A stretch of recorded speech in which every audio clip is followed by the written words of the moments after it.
Welcome everyone to the webinar. As Galen said, we've got a full house today.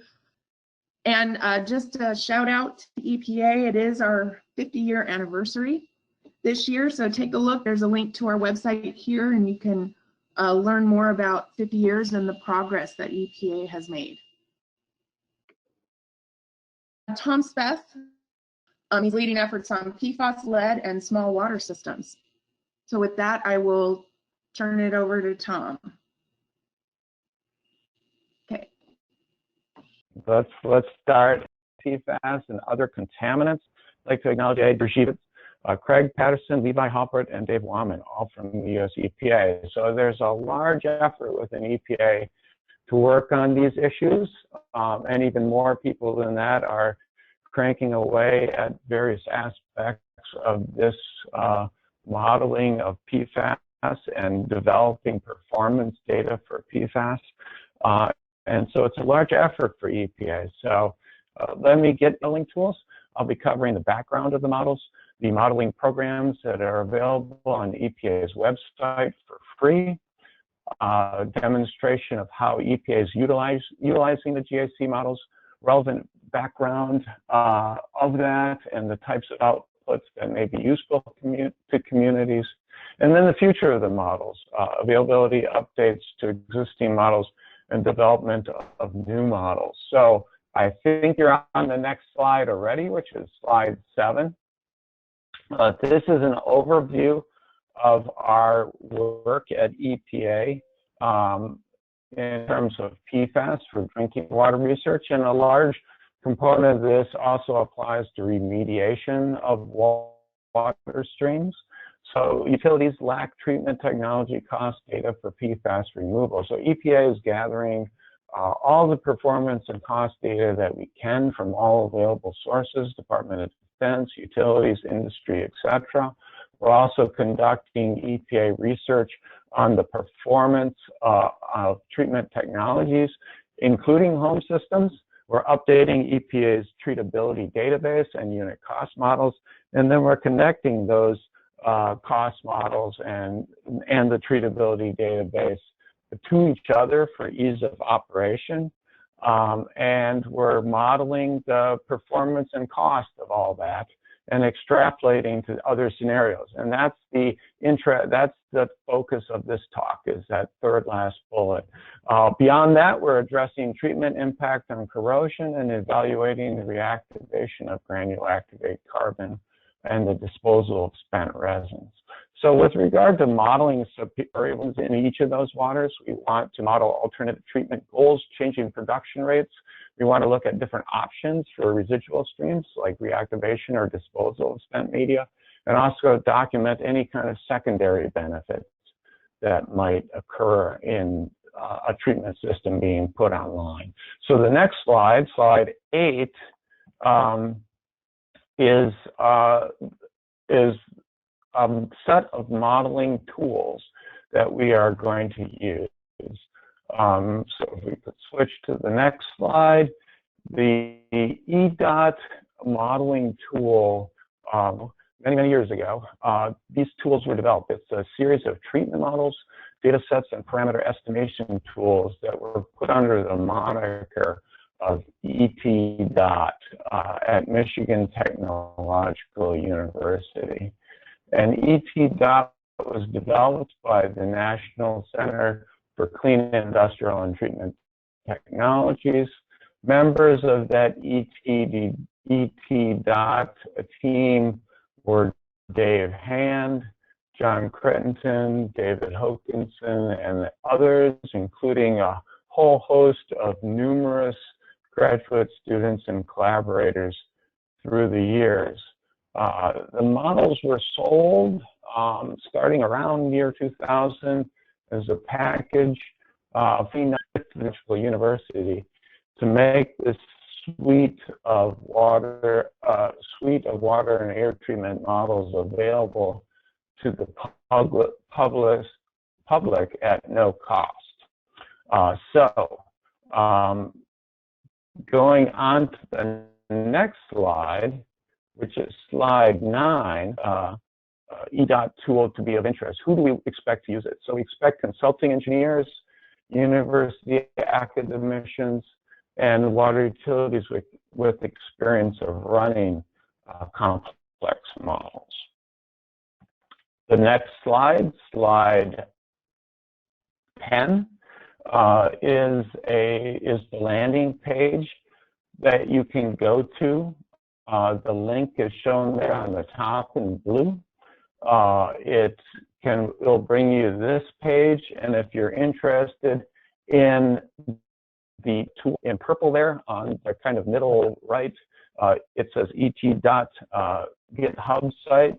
You can click on that, and that will be able to take you to the actual code that you can download those programs. Okay, so if we go to the next slide, slide 11, these are the models within the ET.dot suite of tools that are now available on EPA's website. We're only going to focus on this talk on the first one because there's just not enough time to cover all of them because they cover a wide variety of topics. The first one is the ad designs model. That's what we're covering today. Off to the right here on slide 11 is a shot of the page when you pull up the model. I'm hearing a little feedback, but I'll just keep going. The gray screen there is what pops up when you open the model. The other models, such as that are available on EPA's website, are somewhat models for the treatment plants, ion exchange design software, and software to estimate physical properties. So that's the suite that's available. If we go to slide number 12, these are the programs that are available in ad designs. They are the equilibrium column model, the constant pattern diffusion model, are also called the constant pattern homogeneous surface diffusion model, and the pore surface diffusion model, sometimes called the pore surface homogeneous. Pore surface model is a very simplified model that predicts breakthrough in multi-component mixtures. It uses ideal adsorption solution theory to account for this competitive absorption effect. It's vertical, it has instantaneous kinetics. The second model, the constant pattern diffusion model, is used for single solute breakthrough when computational time is at a premium for favorably absorbed compounds. The master transfer zone will set up at some point, assuming the bed length and loading rates are bed length is long enough and loading rates are low enough for the mass transfer wave to become constant. Once that happens, you can predict it more simply, and that model can produce breakthrough profiles for single solute breakthrough. The last model, the pore surface diffusion model, that's the most complex GAC model. It accounts for multi-component mixtures, accounts for external and internal diffusion, and then it can incorporate NOM preloading or GAC fouling mechanisms, which are part of the program. Since these models were written in the 1980s, and because back then the PSDMs would take, maybe a half an hour on a mainframe computer to run and it would take like all night on a 286 if you're familiar with what a 286 computer is. And so there's a matter of lab. That being said, some once in a while, it's good to take out those simplified models and run them quickly because the inputs are very much simplified and you can get them up and started and run very fast. Where the PSDM, you have to account for a number of factors in the PSDM before you can get the model to run. And if we go to the next slide, I'm going to talk a little bit about what those parameters are for the PSDM. This is a carbon particle in blue. The flow is going down the screen, and around each blue carbon particle, there is a stagnant boundary layer around the particle. And it takes a little, there's a little resistance for a contaminant to diffuse through that stagnant boundary layer. And once it gets to the surface of the carbon, then it has two ways it moves into the internal component, and negative. So there's two internal accounted for. And on the right here is a breakthrough profile. It breaks through somewhere around 500 days or so here. And then at midpoint of the breakthrough, it's about 700 days and finishes up around 800 days. The equilibrium column model, which has instantaneous kinetics, shows a vertical breakthrough profile.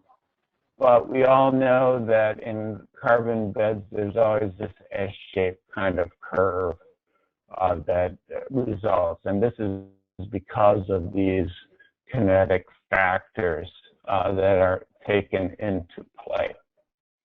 Now, in real waters, or in very complex waters, things happen. So this one, we'll just say the midpoint breaks through at 700 days. On the next screen, this is taking into account, it's a slide with some NOM being present. The NOM molecules on slide 14 are in the pores. Also, what is not represented here are other contaminants. So other contaminants will compete for adsorption sites, will take up adsorption sites, and also will cause a slowing down of kinetics.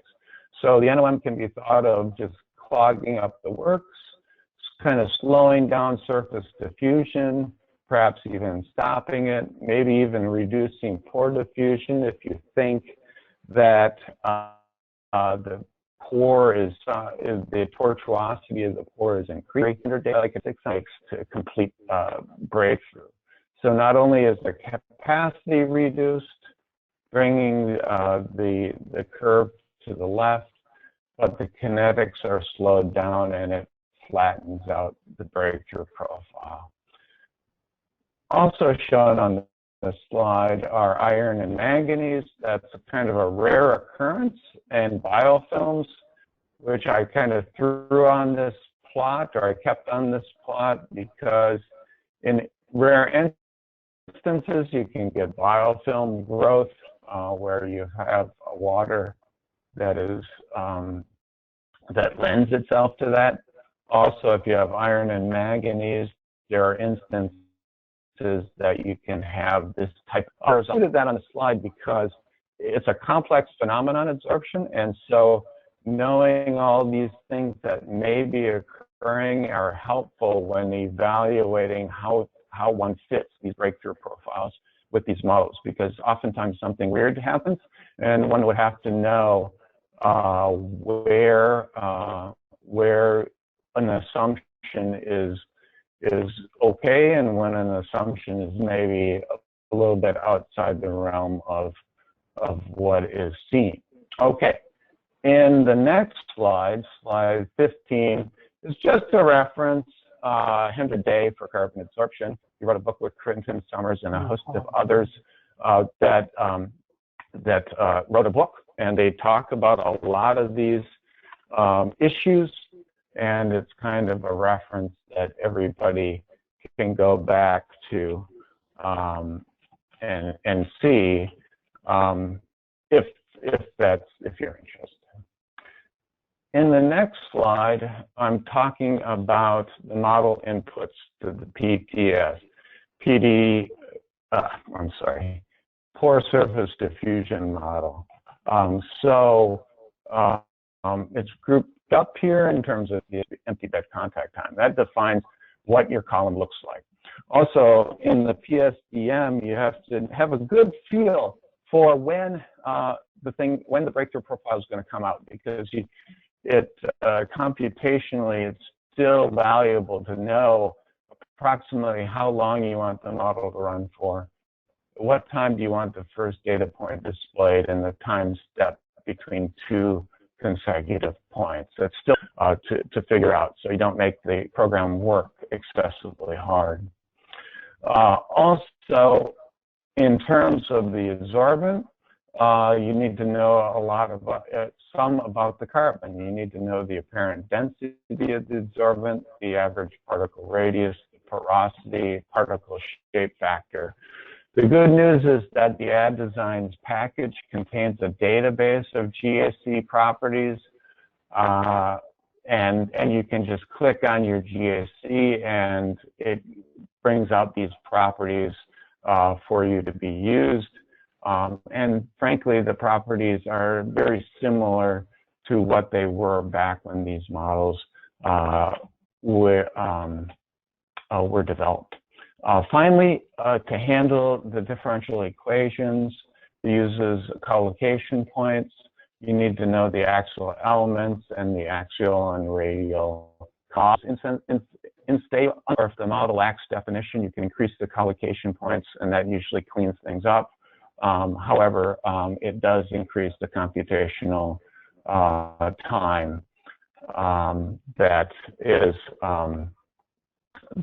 out there, or that the computer has to run. So the least number of collocation points, really the better. But in today's modern architecture, you're given a little more freedom than you once had. Okay, on slide 17, the next slide, the models can handle variable influence. They can handle the Freundlich. You also need to input the Freundlich K in 1/n, which defines what the adsorption capacity is in a organic free water. That's what the models need to work.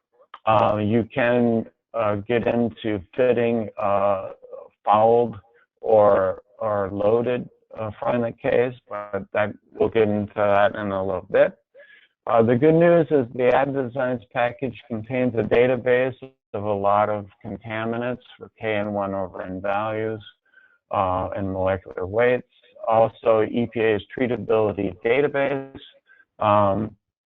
If you Google EPA space TDB, you'll find the database, and that will give you a lot of these same Freundlich Ks and 1/n's for contaminants such as PFAS that weren't a transfer coefficient or that external diffusion term. The model uses the Glintsey correlation, and that usually works very well. And it's calculated by a number of factors that are easily gotten, are pretty consistent, or already are inputted, such as molecular weight density, water viscosity, liquid density, dead void fraction, and interstitial velocity. Is the Sontheimer correlation? Again, the input parameters are fairly reasonable in terms of either assumptions or they already have been put into the model. Influent concentration, molecular weight density, etc. And the pore diffusion coefficient uses Haydock and Lottie with liquid diffusivity plus tortuosity. And again, knowing the molecular weight density, viscosity, and tortuosity, which usually is assumed to be 1, that can be calculated. Okay, so that handles, the model takes into account NOM preloading. So you must choose a following a function, correlation, and a factor of 6 waters are provided in the model. So you line up what your water looks like, and you try to say, okay, this is a industrial impacted surface water, so I choose this water, or it's a fairly pristine groundwater, so I'll choose a groundwater that's provided. Also, you must choose a following correlation based on the contaminant, and 8 different contaminants are provided. Magnuson and Speth in 05 presented a QSPR approach that used calculated topographical indices and quantum chemical parameters to calculate a number more types of contaminants, and you could use that to even calculate new parameters for different classes of compounds, but that's not currently in the model. And finally, on this NOM following, if you're going to use it, there's one glitch in the program, not glitch, but one curiosity in that on the kinetics page, you have to click use pore diffusion correlation for tortuosity. If you don't click that, the model doesn't run too well. Okay, the next slide, which is slide 18, which I think you're already on, is on slide 18, the treatment information is available, as I mentioned, on the EPA's treatability database, and we have a lot of data from reference literature values for a whole host of PFAS that have been published, and other reports. And we're going to be updating that page for the last 6 months or so of stuff in the next couple months. So we'll even have more information on shortly. So you can go to that treatability database for some information. The next slide is the landing page, slide 19. For the treatability database, you can find a contaminant, click on PFAS, and then click on the technology like GAC, or you can click on the landing page on GAC, the treatment technology, and then look at the contaminants for which there are information or interest handled here on the bottom. Again, you can search for EPA space TDB, and it pops right up, or at least it used to. Okay, the next slide, slide 20. When we're fitting data at the EPA, obviously all those input parameters we need. But what we really look for is we look for influent concentrations of PFAS. You need to know what's coming into the systems to model. That's real important. Also, you need to know what the removal targets are for your PFAS. And also, you need the values for other PFAS because they can be competitive. They can they can provide competition for the adsorption sites. And also, it's valuable to know other PFAS often in your effluent. You need to know other competing contaminants and a little bit about your influent water characteristics, such as TOC, can help you choose a following factor, as I mentioned previously. The study scale is good to know, whether it's a graph scale, what kind of GAC was tested, the bed operation, whether it's lead lag, and I'll get a little bit into that a little later. And then also for choosing a removal target, what initial detection, what is breakthrough? How are you defining that removal target? Is it when the compound first breaks through, whether it's the specific target PFAS concentration you're going for, or whether it's a % removal? And also having that raw data is really helpful for fitting because you can do these squares and other types of techniques to get your best fit. Okay, so on slide 21, this is the fit of a profile for PFBS with the vocal carbon. PFBS is fairly weakly absorbing. It's a 4-chain PFAS. The influent concentration is shown in orange, the effluent in blue, and our curve fit in green is shown in green. And doing this kind of analysis and getting a curve fit with reasonable assumptions allows us then to go to other comparisons, such as, what happens if there are different treatment goals? What about changes in the number of contactors that are designed for, or the empty bed contact times, or the size of each contactor, and changing concentrations in the influent, or maybe changing demand, or changing target goals. So all those different parameters you can then play games with or evaluate with the model. On the next slide, slide 22, is another curve fit, this time for PFOA. And once you start for the same water by fitting other PFAS, you can then get a feel for, are your assumptions in the models correct? Because if all the different PFAS are lining up real well in terms of predictions, and that gives you a feel for what your assumptions are in reducing kinetics or reducing capacity. Are they making sense with that given water? Also, you can fit other parameters, different parameters for one water, and then compare them with another water. And so the next slide, slide 23, is another fit, this time for PFAS. And that can give you a feel for, is your fouling factor assumptions working out well? Is your industrially impacted water behaving like you would expect it to? Is your pristine groundwater behaving like it's expecting to? And you can get a feel for the confidence and then what your model can then predict into the future. So on the next slide, slide 24, is an example. So I mentioned this before. This is an example with a couple different, we're looking at a couple different carbons.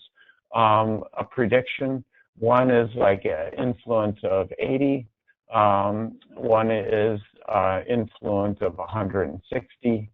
And the utility could say, okay, I'm at 80 now, but what if my concentration increases to 160? And it's not a linear type of thing. It's a dynamic. Like this can be useful to see how that may behave. Also vice versa. If a utility is at 160, they might say, well, you know, in the future, the contaminants not being released into our source water anymore, so we expect the concentration to go down. What might it be at 80, and what does that do with regard to our operation of the system? How often we reactivate, or what's the cost, you know, going to be out into the future? So these are issues that you can look at with regard to changing influent concentrations. The next slide, which is slide 25, is a slide similarly. The influent concentration is 10 nanograms per liter for a bunch of different PFAS. The specific throughput in meters cubed per kilogram of carbon are shown on the y-axis. And this is essentially the amount of water in meters cubed that can be treated by 1 kilogram of carbon. So PFAS, which is the strongest absorbing of these PFAS, have the greatest amount of water treated per pound or per kilogram of carbon. And you can see how the optimal specific throughputs are on maybe 5 to 10 minutes of empty bed contact time, where for the weaker absorbing contaminants, maybe 10 to 20 minutes of empty bed contact time. In the next slide, slide 26, this changes if you change the influent concentration. So the optimal amount of water treated per kilogram of carbon is now for PFAS around 15 to 20 minutes. The same for the weaker absorbed PFAS. So this type of analysis can help a utility get a feel for what might happen in the future with changing conditions, and also with your design goals for which PFAS is to look at operation of beds. So this is a hypothetical case with 100 parts per trillion of PFAS and PFOA, 50-50 ratio. And say a utility has 10 total beds, and their treatment goal is 70 parts per trillion of the two combined. Now, this is usually controlled by PFAS, for PFOA, because it's slightly weaker absorbed than PFAS. But in this case, PFAS plays in because each are coming in at 50 parts per trillion, and you need to get to 70. So if you replace 4 beds, if you take 4 of your sand beds out and you replace them with filter absorbers, and you put either 18 inches of carbon or 24 inches of carbon on top of the sand filter. You can get down to 60 initially, and for an 18-inch bed on top of this filter adsorber, 18-inch bed of carbon, you can go out to about 84 days or so before you have to change out the carbon. And for 24 inches of carbon on top of your filter, you might be able to go out to 96. So 72 days for the 18-inch bed, 96 days for the 24-inch bed. But then at that point, you need to change out 2 more filters to maintain this kind of sawtooth arrangement. And so a utility would have to be okay with the idea of changing out carbon every 72 days or every 96 days in this relationship. The good news is you'd only be taking out 2 of your 10 total beds at a time to keep slightly below the 70 parts per trillion treatment goal. In the next slide, slide 28, and I'm hoping the slides are catching up here, that the next slide on slide 28, oh, that's slide 27, I think you're seeing, and 28. The good news is that this figure on the left is slide 27. It's just represented. So on this slide, slide 28, on the left, you get this sawtooth. You replace 4 beds. You then, after 72 days or 96 days, depending on how much carbon, you just 2 beds until infinitum. On the right is the case where, well, heck, we're just going to take out all 10 beds and put carbon on top and see what we get. And so the model runs out to 162 days for an 18-inch filter adsorber of carbon and 217 days for a 24-inch bed. Under these circumstances, other different waters can give different types of results. But the good news here is that you get 100% of your PFAS removed for a time, for maybe 40 days for the 18-inch bed and maybe 60 days for the 24-inch bed. But at some point, you're going to get up to your treatment goal, and then you're going to have to replace all 10 beds at the same time. So a utility can look at 2 different relationships, how many beds they're going to replace at any given time, and the models can help you kind of the utility might expect in terms of operationally.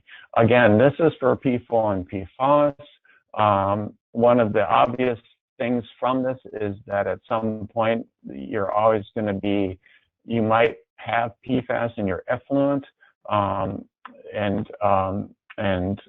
but you'd still be below your treatment goal. Also, for weaker adsorbing PFAS that might be present, also those might be at higher concentrations because they'll break through earlier, just as a caveat. All right, in slide 29, this is an example of lead lag operation. This is very computationally difficult to do with the models, but it can be done. You really need to know what you're doing. So for those that don't know lead lag, there are 2 columns in series. You run the column coming out of the second column where you say, okay, this is not acceptable anymore. So you take out the first column, you move the second column to the first column, which is shown in the middle, and you add in a fresh set of carbon number 3 column after the second column. You run until the water meets the treatment objective, and then you move the third column to the first column shown on the right, and then add a fresh column number 4 at the back end. And you just keep doing that over and over again. And in terms of modeling or in terms of real life, it takes 3 or 4 different change outs before you get to a steady state time of replacing beds, because it's a little dynamic at first, and then ultimately you get to kind of a steady state arrangement after 3 or 4 or maybe 5 change outs for a utility. And the models can help with doing that, or at least getting a feel for what situation in terms of modeling, because you have to run the model and then just stop it, and then move the carbon with all the loading capacity loading on the second column, which is dynamic throughout that bed, to the first, change the influent concentrations that each one of those particles is seeing immediately, and then put on a fresh carbon at the back end. And it's kind of, you know, analogy is it's kind of like a song that all of a sudden stops and changes a time signature. You know, it really gets your attention when it happens, but if it happens a lot, it's really irritating, because oftentimes what happens is that it the modeling becomes unstable. So you have to start playing around with collocation points upon startup. You need to make some sort of assumptions that perhaps just need to get the model running again correctly. And so therefore, you really need to know what you're doing in terms of modeling the programs. But it can be done. And so EPA has been doing that. Here's an example on slide 30, where we've got a single-use column shown on the left here. It breaks through. Basically, the upshot is based on the results of the first column. The change out would happen every 154 days. If you use lead lag after like 3 or 4 or 5 different change outs, then you're getting about 236 days out of that first column, or a column every time you're changing it out.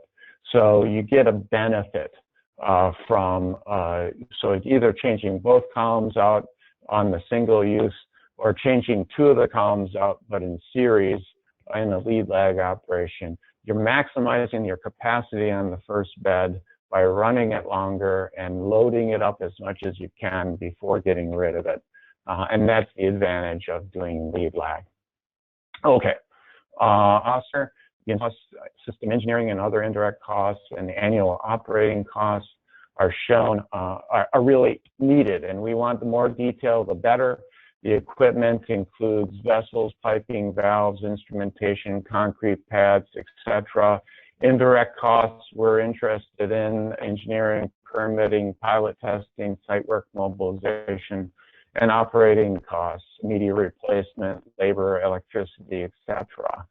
All these things, the more data we can get, the better, because the EPA models use this type of system for accounting for costs. So it's a work breakdown structure model, and we want to know all these little ins and outs of what's involved in the cost of the design. Here it looks like, is it stainless steel pipes, copper, fiberglass? What kind of level of expense of properties your equipment is made out of? Do you do a lot of automation?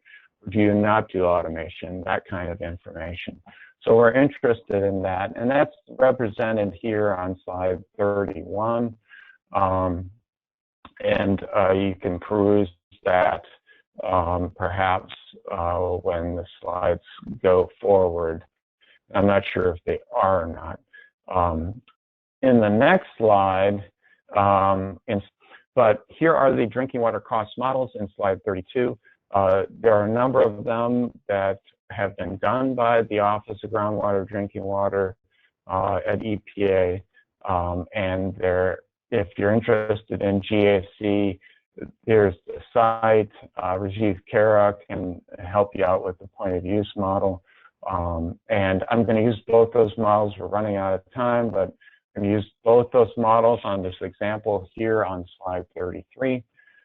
This is for one set of assumptions for one water, and it can change with different waters and different capital and operating are plotted versus design flow. Also, with a series of PFAS are shown here, but also 1,1-DCA is shown here, and we know 1,1-DCA is a compound that is very weakly absorbed, but in certain situations, it can be removed with activated carbon. And so if your cost is higher than that, really you have no chance at treating it with carbon. And in this instance, for these conditions, for this water, they all seem to fall below 1,1-DCA. Now, there are instances where 1,1-DCA still doesn't work out cost-wise, but it does give you a feel for whether or not something is potentially cost-effective. This is for centralized treatment of GAC. Now, if you're to do RO, your RO costs will be 4 times higher than GAC typically. However, if your water, say like 1% for drinking water at the sink, you can then bring down the cost of treatment with RO, and shown here on the black line down here at the bottom. You can see for communities that are like under 100 households, maybe they might want to go with RO at point of use as a way of treating for PFAS, as opposed to centralized treatment where you treat all the water. It's just one of those options that you can use. Okay, so in the next slide, slide 34, starting to wrap up here, the model's housed at the GitHub site. What are we going to do in the future with them? One is to update the GUIs, so to work with Windows 10. So we want to make these a little bit more user-friendly in terms of use. We're then going to overlay Python code on top of the Fortran models that were written. Fortran's a real fast language still. We're going to write Python code on top of it to automate the routines for the model. So I mentioned that in the olden days, it took a half an hour to run on a mainframe. So if you we can write Python code on the top, and we can run it overnight for hundreds of different scenarios, and then come back with some optimization routines. So we can optimize carbon use rate calculations for a whole bunch of different scenarios.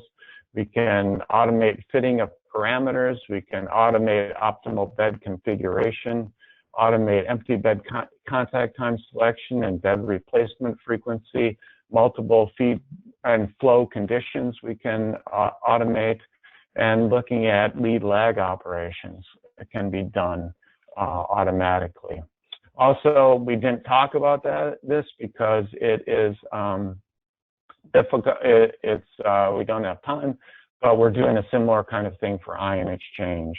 I must mention the ion exchange model has a little bit of problems working with the current computer architecture from the ET system, but we're going to be working with that model, getting it up and running again under the current architecture. We're going to create models to include competition between inorganic ions and PFAS, work on continuous flow versus batch models, do workup models for gel ion exchange, and also macroporous resins that have pores within them, and also do all the automated features that the carbon filters are doing.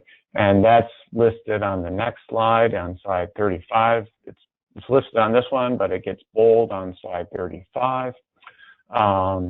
Slide 36.